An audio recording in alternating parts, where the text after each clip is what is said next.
isa deemsa naa dhowwee gaarummaan na miilladhoo ibsuu ija kee nawwee namatti himuu baasee rakkina keessa gootee ulfaataa dhabaan koo narraa kaasii haamutee aku narraa kaasee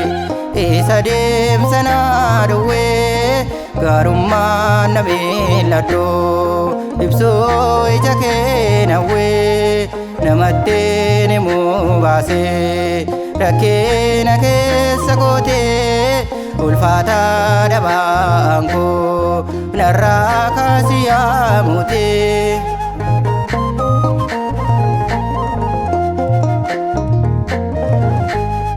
boqonnaan barruu keerraa ogummaan isee biraa jireenyi natti ulfaatee ansirraan qabuu firaa gargaaraa ilma namaa rakkataa biraan tarree seenaa koo naaf jijjiiree waan hundaa sirraa barree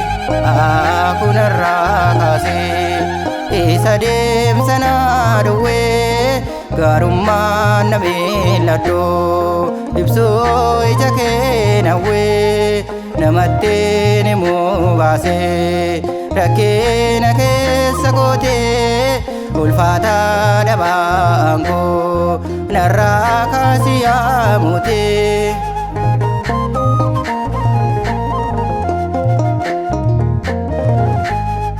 dandeerratti goofadhee harkaa dhabaa yoo deegu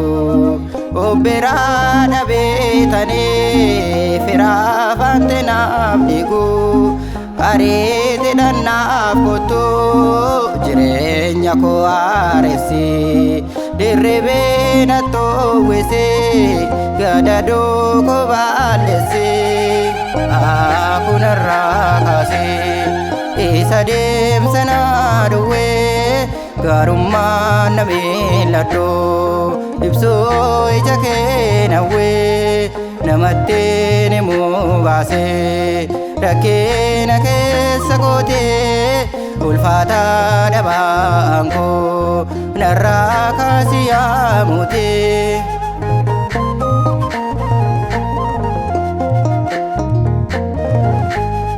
daandii gubbaan boqodhee dhagoota boraafadhee halkaniif guyyaan yaadaa takka yooman boqodhee humna kee jabaan kottu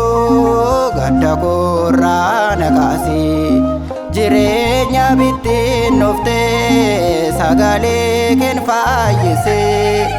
aku narraa kaasee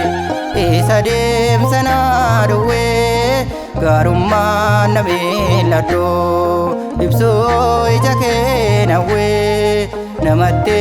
himuu baasee rakkina keessa gootee ulfaataa dhabaan koo narraa kaasii haamutee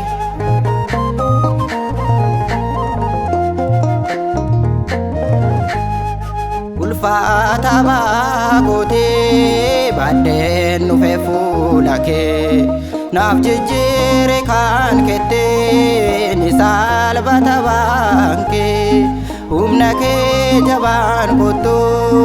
si kan namaaf birmatu sakaalaa narraa hiikee lubbuun koo yaa fayyitu aku narraa kaasee isa deemsa naa dhowwee gaarummaan na miilladhoo ibsuu ija kee nawwee namatti himuu baasee rakkina keessa gootee ulfaataa dhabaan koo narraa kaasii haamutee aku narraa kaasee isa deemsa naa dhowwee gaarummaan na miilladhoo ibsuu ija kee nawwee namatti himuu baasee rakkina keessa gootee ulfaataa dhabaan koo narraa kaasi yaa mootii.